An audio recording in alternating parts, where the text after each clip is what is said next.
From the world of politics to the world of business, this is Balance of Power.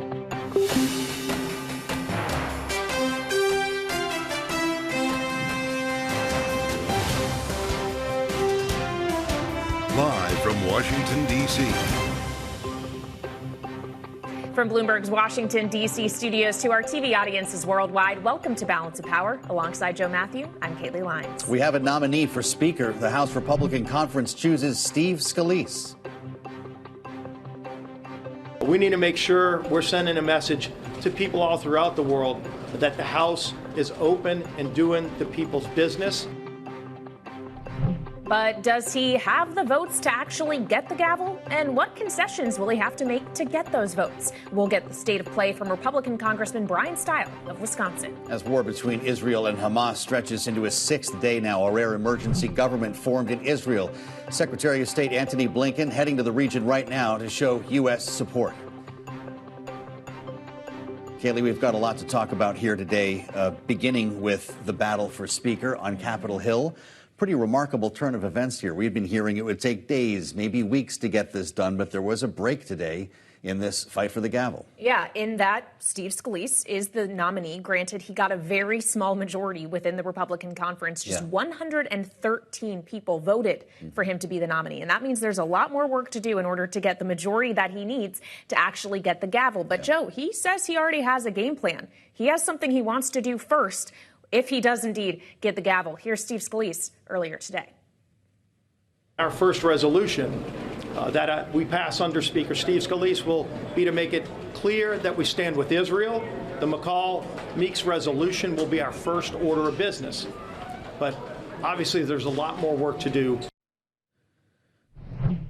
Kaylee, we spoke earlier today with Michael McCall, the chairman of the House Foreign Affairs Committee, whose name is on the resolution that will be brought to the floor.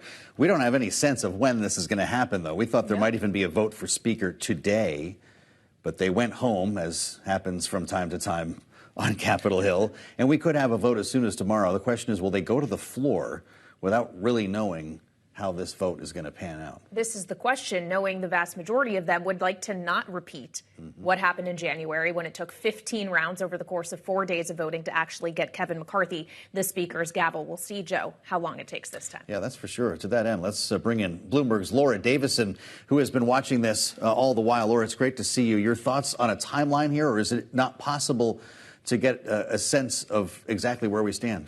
You know, we are looking at days, if not weeks, at this point.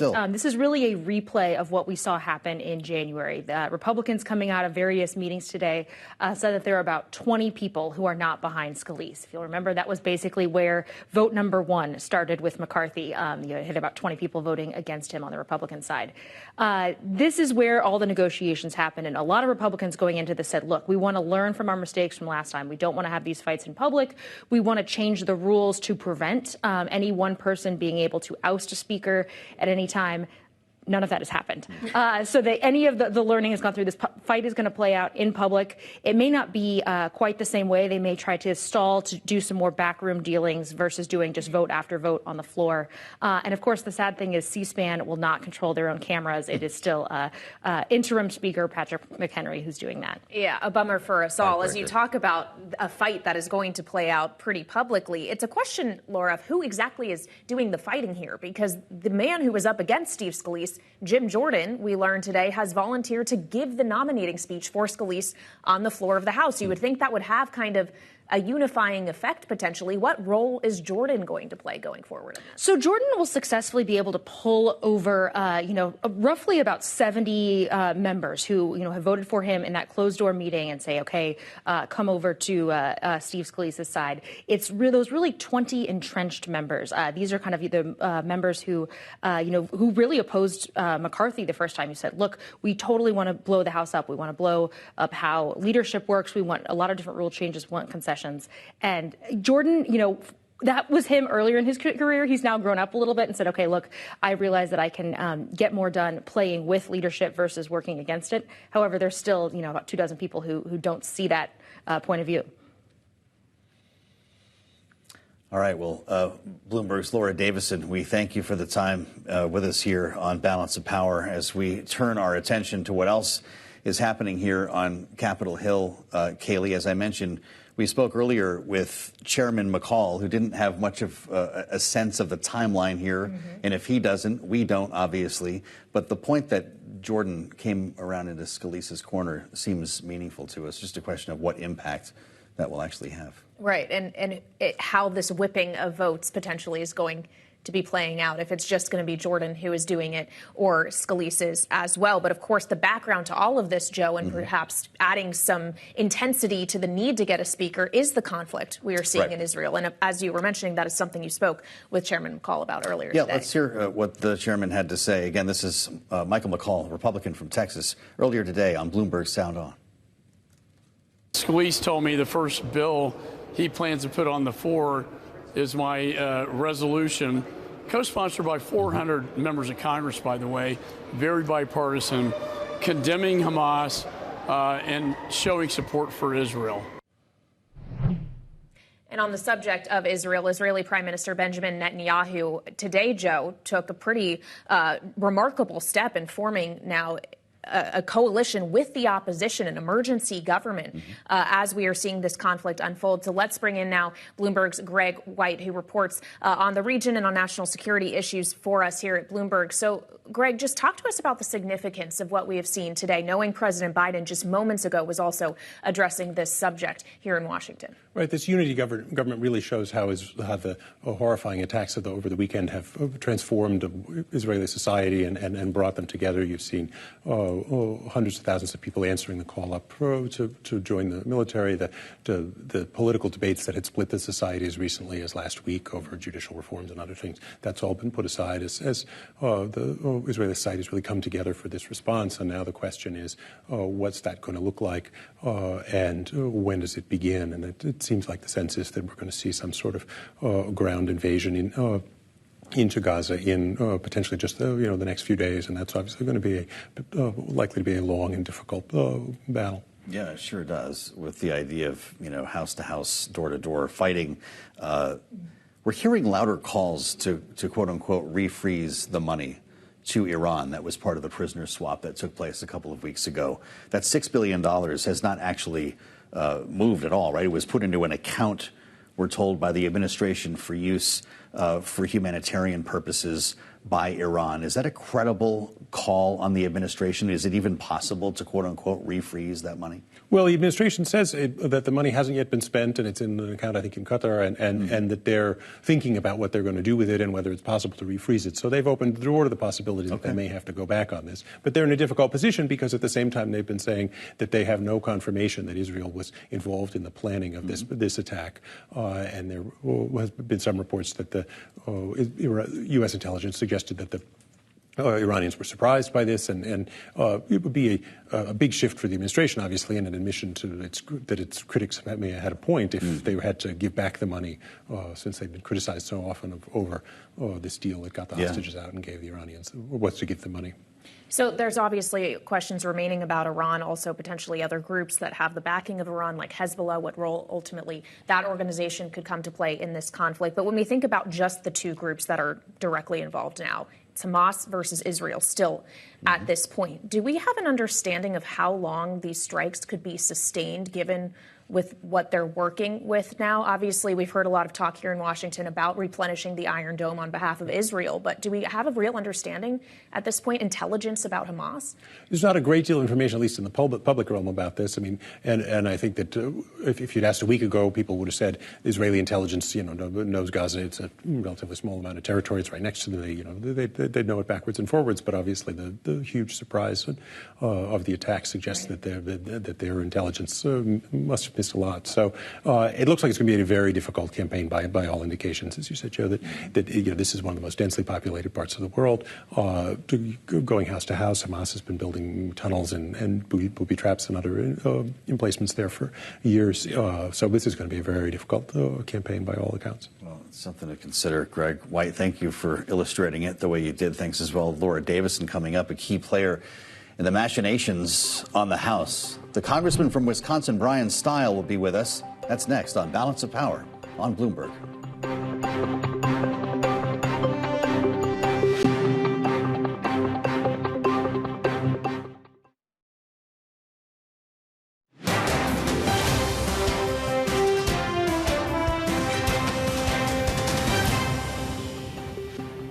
This is Balance of Power on Bloomberg TV. House Republicans voting to nominate Steve Scalise of Louisiana to be the next U.S. House Speaker. But questions remain as to whether he can gather the simple majority needed to win the full House vote, which has yet to take place.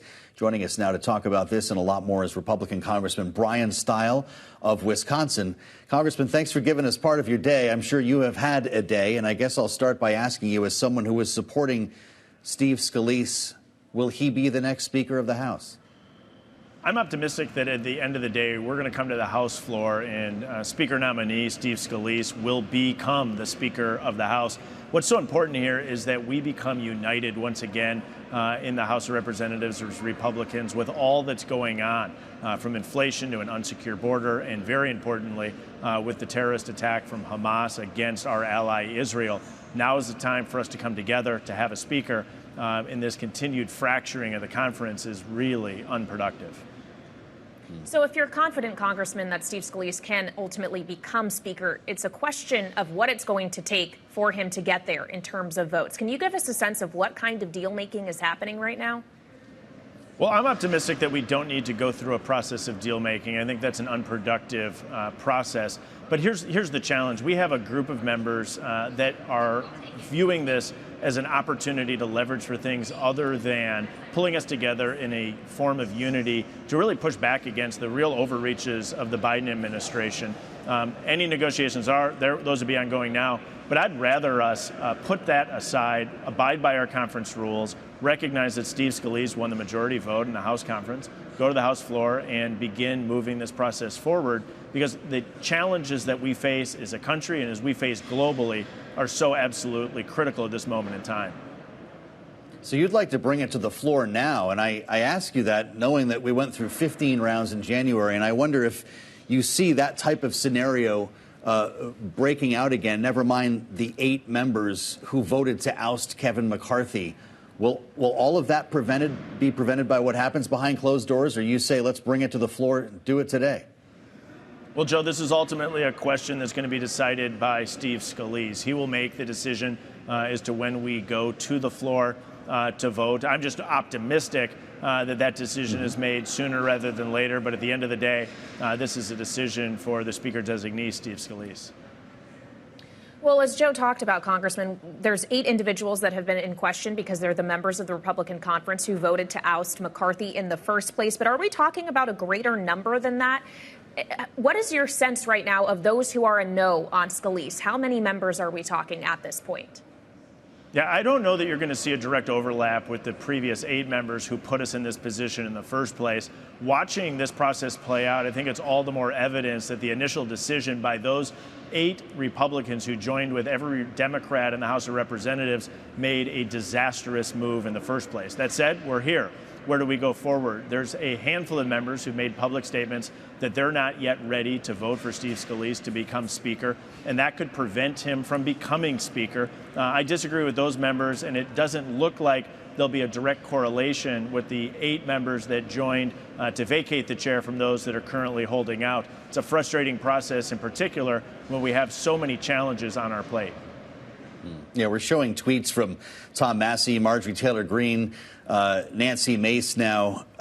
Congressman, can you bring us in the room? I know we're not supposed to talk about this, but it's just us 3 here. I just wonder, when you consider the 5 families, as we hear frequently among the Republican conference, were people getting along? Is it cordial right now, or are you guys having it out when you close the doors? Well, I think it's important to remember 96% of the Republican conference didn't want to be in this position in the first place. And so the overwhelming attitude inside the conference is a desire to be unified, because only when we're unified can we truly address the biggest challenges of the day, to really unleash American energy and work to secure the border, support our ally Israel. But there are, again, a handful of members, again, a different handful this time, that continue to buck the trend and refuse to come together at a point in time where it's absolutely critical that we are unified as Republicans in the House. Congressman, you talk about what's going on in Israel, so I'd like to go there. We just heard moments ago from President Biden, who was speaking on the conflict we are seeing. Let's take a listen quickly to what the president said. Already we're surging additional military assistance to the Israeli Defense Force, including ammunition, interceptors to replenish the Iron Dome, and we've moved the U.S. carrier fleet to the Eastern Mediterranean, and we're sending more fighter jets there in that region, and made it clear to the Iranians, be careful. So outlining, Congressman, some of the moves we are seeing, a warning to Iran. Is it adequate? I think it's absolutely essential that we make it very clear that we're standing steadfast with our ally Israel, and we do everything in our power to avoid this becoming a broader regional war. I think it's appropriate that the president sent a battle carrier into the Mediterranean. I think we need to continue to make sure that we're showing resolve with Israel. That said, President Biden has shown a willingness to negotiate with Iran that I think is dangerous, and I think has emboldened the Iranian regime from engaging in hostile acts and supporting their proxies that are threatening our ally Israel. You're calling on the administration to refreeze, if you will, the money that was part of a prisoner swap deal. And I want to just put a finer point on this, Congressman, because we haven't actually seen evidence of Iran being behind this attack. We also haven't seen that money move out of a Qatari account where it was placed for humanitarian purposes. Do you want to see that money return to the account that it was in? What would qualify as refreezing for you? Well, we may not yet have the hard evidence that Iran is behind this attack, but we do have hard evidence that Iran is supportive of this attack and has continued to be the #1 state sponsor of terrorism across the globe. The Biden administration made a prisoner swap that allowed for the transfer of $6 billion equivalent from South Korea to a bank in Qatar. We should be in a position to deny access to those funds. I'm incredibly concerned that this administration, while stating publicly that they have a mechanism to make sure that these funds are not being used for inappropriate purposes, we don't have the information for that. And two, even if that is true, this functions as a $6 billion gift card. Think of it as an individual family. You have a $6 billion gift card to Target. That frees you up for millions and millions of dollars that you could use to buy rockets, guns, weapons, etc. So the fact that this administration Well, the administration, Congressman, has said that this is specifically designated mostly for humanitarian purposes, that Iran cannot use this $6 billion to do whatever it will. And again, that $6 billion hasn't actually been put to use yet in any form, is our current understanding. Can I just ask you, though, given, as you just said, that there is not yet evidence of Iran being directly involved in these attacks, would not refreezing that $6 billion be provocative then to Tehran?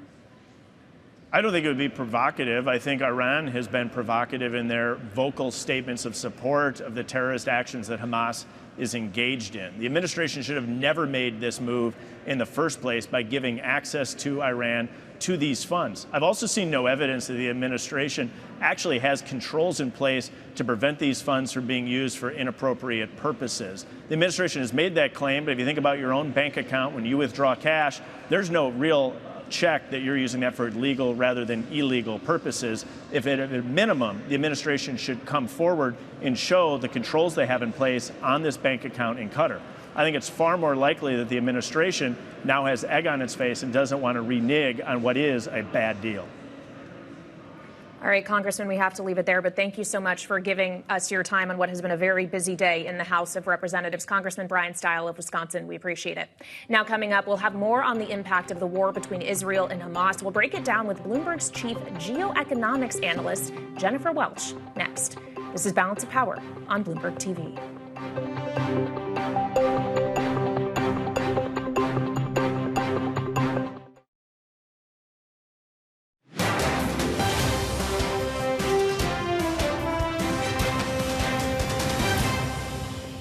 If it doesn't spread, I don't think the global macroeconomic consequences will be large.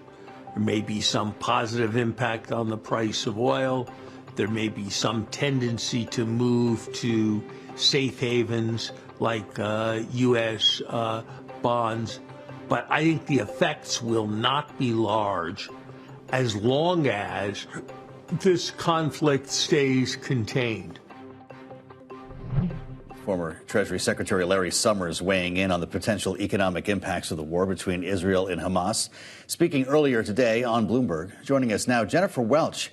chief geoeconomics analyst for Bloomberg Economics. She previously worked as the U.S. National Security Council official and served as the vice president's advisor on Asia and the Pacific. You spent time in the CIA, and you're with us now. Welcome to Bloomberg in Washington. It's great to see you, Jenny, and welcome to the table here. When you hear Larry Summers speak, and we should explain that geoeconomics, it's an interesting title. You're essentially a geopolitics advisor to our economics team. That's right. Are you surprised by seeing such a muted response so far in the markets? This has largely been an oil story, but even that has been pretty quiet. No, I think if you look back at the history of Israel's conflicts with Gaza, with Hamas, and even Hezbollah forces in southern Lebanon, this seems to fit the same pattern of the reaction tends to be a little bit muted because you're not directly implicating oil producers or oil transportation. Mm-hmm.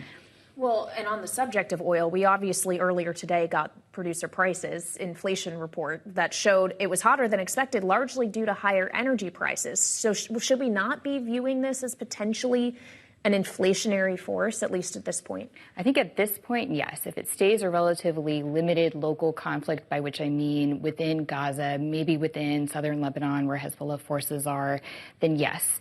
I think where you start to see risks of that changing is if it widens into a broader regional conflict, in particular if it starts to spread to involving Iran or some of the other major producers in the region. So talk to us about history. You've been doing some great work at Bloomberg Economics, looking at conflicts past in Israel and their economic impacts. Has this been a consistent trend?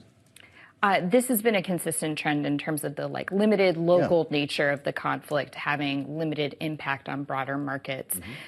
Again, the trend is different when you start to see a broader regional conflict. And so if you look at things like the Yom Kippur War, or not involving Israel, but still involving the region and oil producers, Iraq's invasion of Kuwait in the early 90s, you see a very different picture. And I think that kind of helps you predict what different scenarios could look like if the conflict were to escalate further. Right. It's really valuable historical perspective and insight. Thank you very much for joining us. That Bloomberg Economics, geoeconomics, that's the title, Joe? Yes. Geoeconomics, coolest title ever. I want that. We really appreciate your time. Now, coming up, we're going to turn to Amy Walter of the Cook Political Report for more on the House speakership and the congressional agenda, what all of it means for wider politics ahead of 2024. This is Balance of Power on Bloomberg.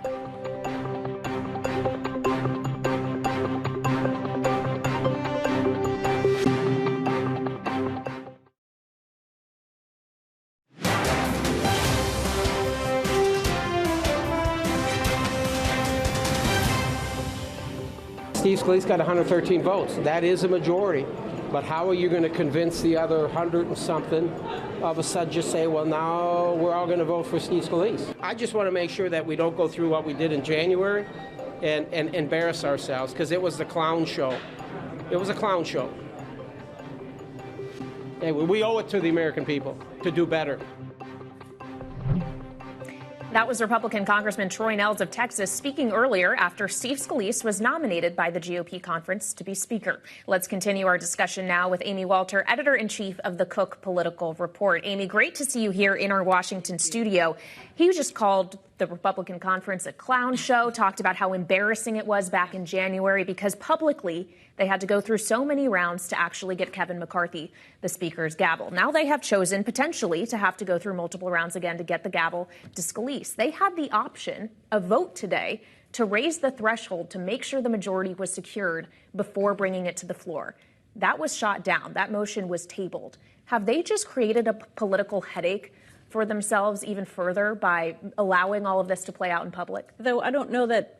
Well, I think there were two things going on. One, sort of changing the rules in the middle of the game, I think, was something that really upset many of the Republicans in the conference, especially those who were on Team Scalise. They were the ones who were most adamant about not changing the rules to do this behind closed doors vote.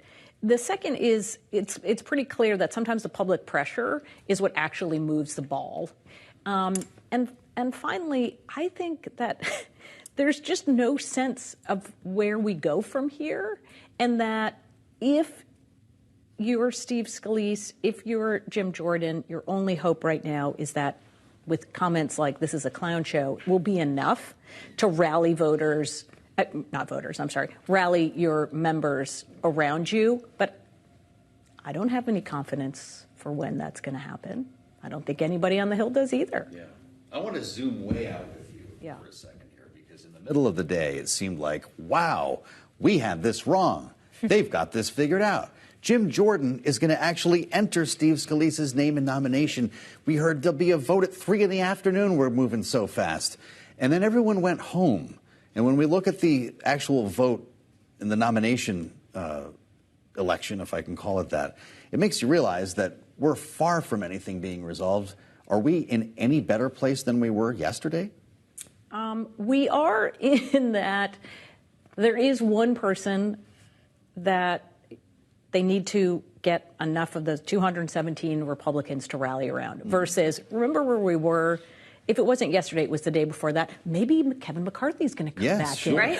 It could be Jim Jordan. Right. Maybe Donald Trump. Right? We had all these names sort of floating around there. Now there's one name and that rallying around. Now, is what's been happening between Israel, the prospect of another government shutdown right around the corner, the internal infighting about we look like we don't have our act together, clown show, and the fact that nothing can move on the floor to the speaker. Is that going to be enough to keep the number of folks who are saying now they're voting against the speaker to actually come in and get behind that person?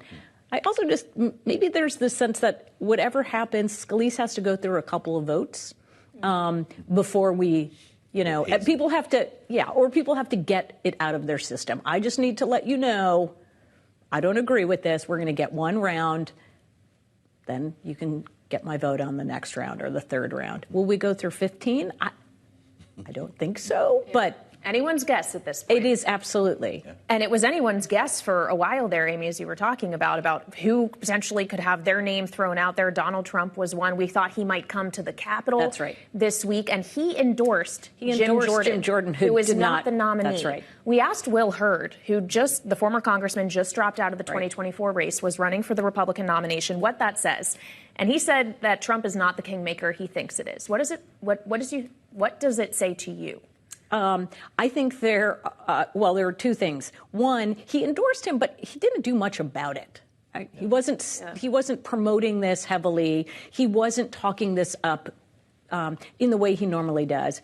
And it also says that some of the institutionalists and the moderates in the party, or the swing votes, or the members of Congress who sit in swing districts, also were very clear to the rest of the conference that having Donald Trump come here and endorse a speaker is going to be very problematic for us. If that choice has to be made between, is the party being run by Donald Trump, or is the party being run by fill in the blank, name as speaker? So the prospect of Donald Trump coming to the Capitol, I think for many members, not only those in swing districts, but but the ones in swing districts are the most vulnerable, that prospect was too much for them. And so, look, if you look at the party overall, it is true that Donald Trump is a kingmaker when it comes to Republican primary voters. But when it comes to the actual members of Congress, many of whom support Donald Trump publicly but privately don't always stand behind him, I think that I think that's a big part of it too. I have to ask you, assuming that there is no one standing behind George Santos right now, what might come of the gentleman from New York? There's a new effort to expel him from the House. It seemed for a pretty long time, and I know we had additional charges that emerged over the last 24 hours, and some of them are alarming if they turned out to be true. The idea was he's going to lose the next election and the Republicans need the vote. Has that changed? Are Republicans going to throw him out? It doesn't seem like it changed, because they still need that vote. Now, McCarthy needed that vote specifically. Remember, when these charges first came out, it was before that very first vote when he was definitely fighting for his life. Now, he endorsed and voted for Jordan. So we'll see what that means going forward. He had a relationship with Jordan, not so much with Scalise. So that would be very interesting to see. I think that the other thing that they're counting on is there's a primary in New York, a Republican primary. He will lose the Republican primary, and they can say, voters have, we want the voters to speak. If they choose to oust him, that's fine. Let's wait for the courts and the voters to decide. So bring it to the people. Yeah. Amy, it's great to see you. Good Thanks to for see you. coming Thank back you with very Political Report Editor-in-Chief Amy Walter with us on Balance of Power. Coming up, the war between Israel and Hamas entering its 6th day now. We'll be joined by our political panel next to discuss the latest details. This is Balance of Power on Bloomberg TV.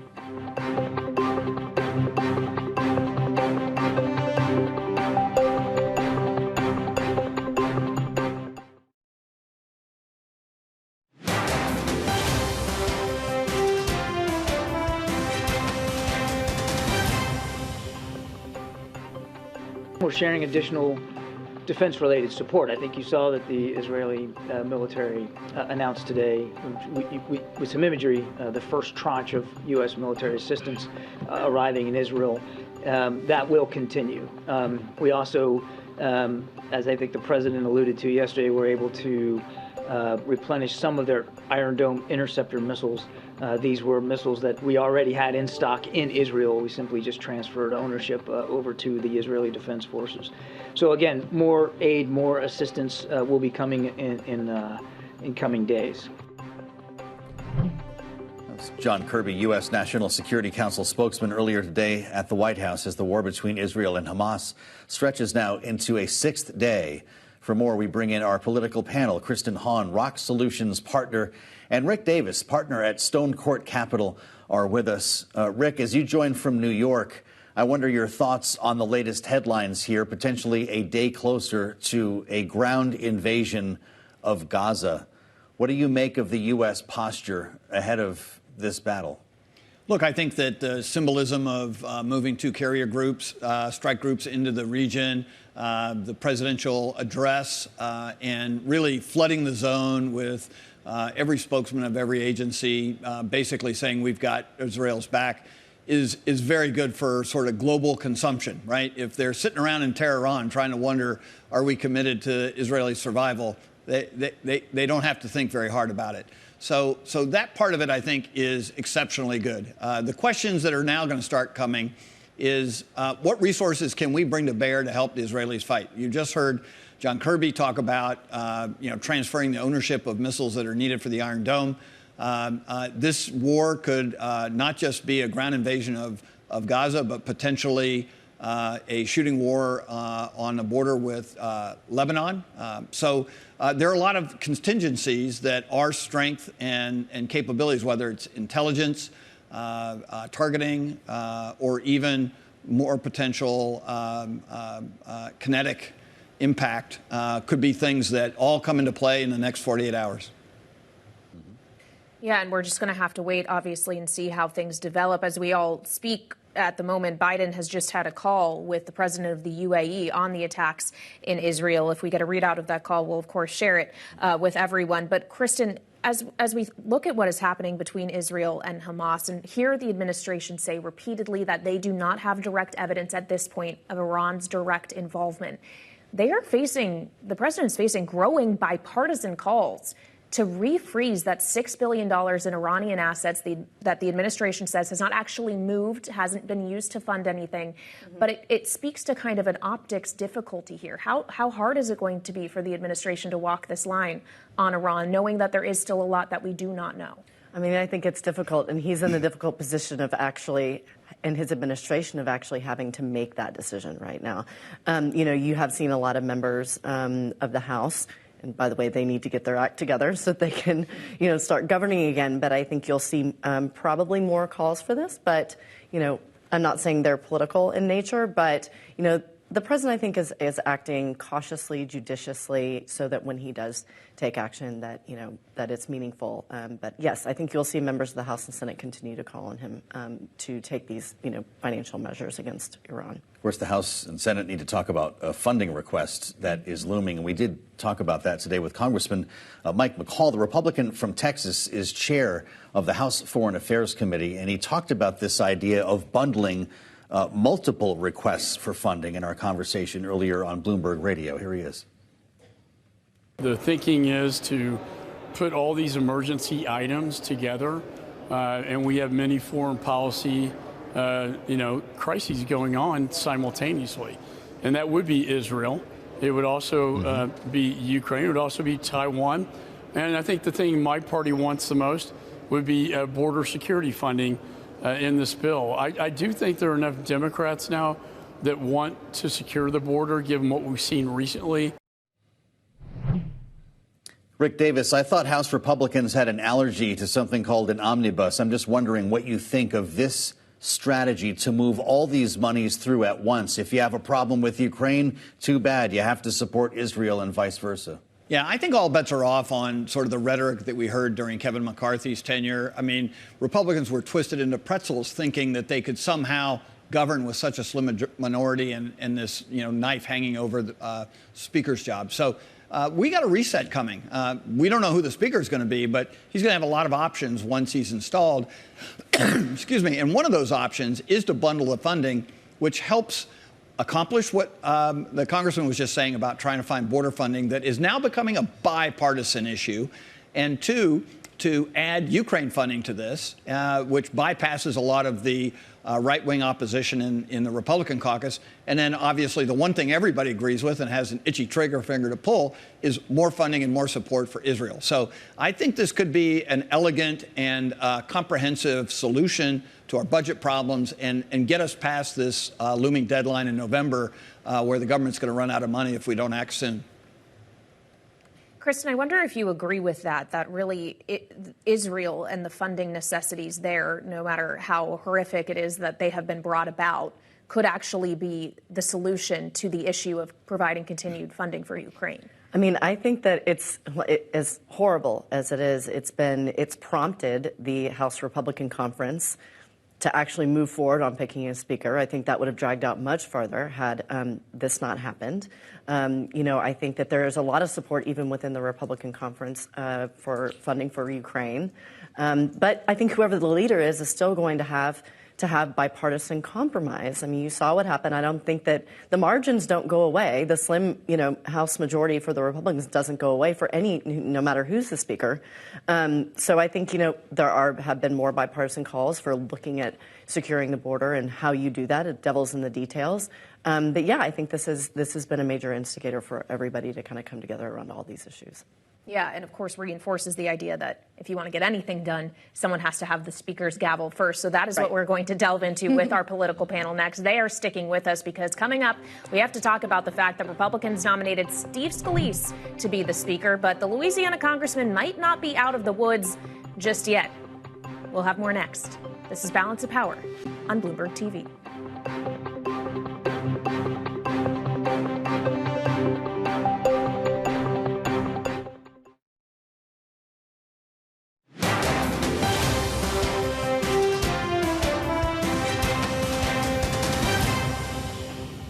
I'm also going to be calling on President Biden to sit down and talk about the crisis at the border.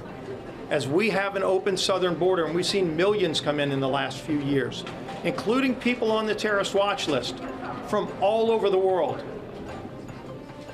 If he doesn't know now, after what happened, we cannot have an unsecure border. That was Representative and now GOP Speaker nominee Steve Scalise talking about what he wants to do if he actually gets the gavel. But he has to get it first. For more, let's welcome back our political panel, Kristen Hahn, Rock Solutions partner, and Rick Davis, partner at Stone Court Capital. So, Rick, just to begin with you, we have a number of Republicans who are out today after he got the nomination to be Speaker saying they will not vote for him on the floor. You think he can actually get it done, get to 217?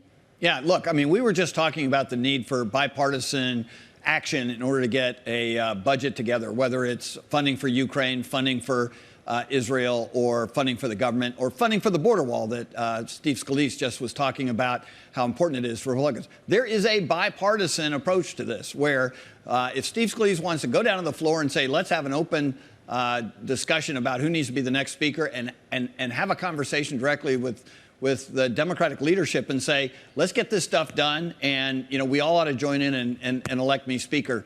I know that we're in a hyper-partisan environment and nothing gets done, but if Kevin McCarthy had done exactly that, we would be in a completely different position right now with him as speaker and this omnibus approach to solving a budget crisis and helping our friends in these war-torn countries get their work done. So I just don't see how we try to govern only as Republicans when we're affecting all of Americans. What makes Steve Scalise, assuming he gets this done, Rick, different, though, after the fact than Kevin McCarthy, Paul Ryan, John Boehner? Maybe I could keep going here. This is a conference in chaos, we're told. Has that changed? No, it's exactly the point I'm trying to make. If you are only going to govern with your own caucus, then you are resigned to the lowest common denominator when 8 people can walk down to the floor and pull you from that chair.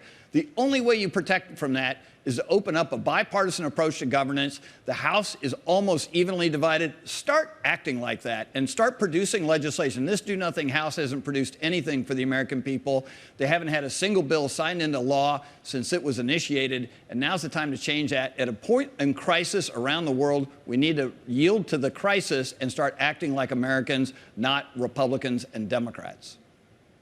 Okay, so Kristen, let's talk about the Democrats, because we're talking about bipartisanship here. We just finished a conversation about how much work there is to be done to get, say, aid to Israel that it may need, something Democrats have been fully advocating for the most part. If it becomes a choice of being able to get that done and having Steve Scalise be speaker, should Democrats be willing to cast their votes for him if he looks like he can't get enough Republicans? I don't know if they should be willing to cast their votes with him, but I think that the mistake, and what Rick said, skip. I think that they should be able to bring the votes together so that they can show, that they can elect a speaker. But more importantly, the issue with McCarthy's speakership was that he was unwilling to work with the Democrats. He was unwilling to call up, Hakeem Jeffries and actually really make deals with him. When he did, he reneged on them. And the majority is too narrow. When you do that, you hand your speakership and the leadership over to Matt Gaetz. And he's clearly willing to do whatever it takes to get attention, not in the best interest of the American people. So hopefully, Steve Scalise has had good working relationships with Democratic leadership in the past. I mean, he's a hardline Republican, but he's been willing to talk with them. So hopefully, this is for the good of the country, it's a new day, and they'll actually sit down with the Democrats and try to come up with things on Ukraine, on the border So this crisis. White House is relieved it's not Jim Jordan, is what you're saying. I haven't spoken with them directly about that exact question, but I was, and everybody I know was. Jim Jordan is just a firebrand who is just, throwing fire at the other side, and, he should just stay as chair of the Judiciary Committee, not the Speaker of the whole House, because you're the Speaker of the People's House, and I think Steve Scalise will do a much better job. And of course, Jordan today said he would be willing to give the nomination speech for Scalise on the floor of the House, which is really interesting. I guess we'll see how much sway he will have over the 99 individuals that voted for him in that secret ballot earlier today. Rick, I want to ask you about another Republican, though, one who is not in the running to be Speaker of the House, at least to our knowledge. That is George Santos of New York. A superseding indictment dropped yesterday. New charges, a new expulsion resolution from New York Republicans. How much longer do you think he has in the House of Representatives? Yeah, look, it's highly unlikely that the Ethics Committee is going to get anything done with the conditions that are present in the House of Representatives right now. So I think, like others have said, you're likely to have to just boot him out in a primary election next year. And by the way, that should be the easiest thing that the Republicans do next year. They got a lot of hard things to do, but this one's a no-brainer. If he doesn't actually get drawn off to prison before that. I was going to ask, what happens after Congress? Is it Dancing with the Stars? Or I don't think I want to see that. A lifetime in court? I'm curious what becomes. Hopefully a lifetime in court. So he's having to answer for all the things that he very clearly did. The Republicans should have gotten rid of him a long time ago. It's a political liability, particularly for those New York Republicans. We'll see if they do or the voters do, Kayleigh. That's what the question is at this point. Many thanks, Kristen Hahn and Rick Davis. Great conversation and great panel. Check out the Washington Edition newsletter on the terminal and online. Thank you so much for joining us on Balance of Power this evening. We'll be back tomorrow. We'll see if we have a speaker floor vote by then. Stick with us for full coverage. This is Bloomberg.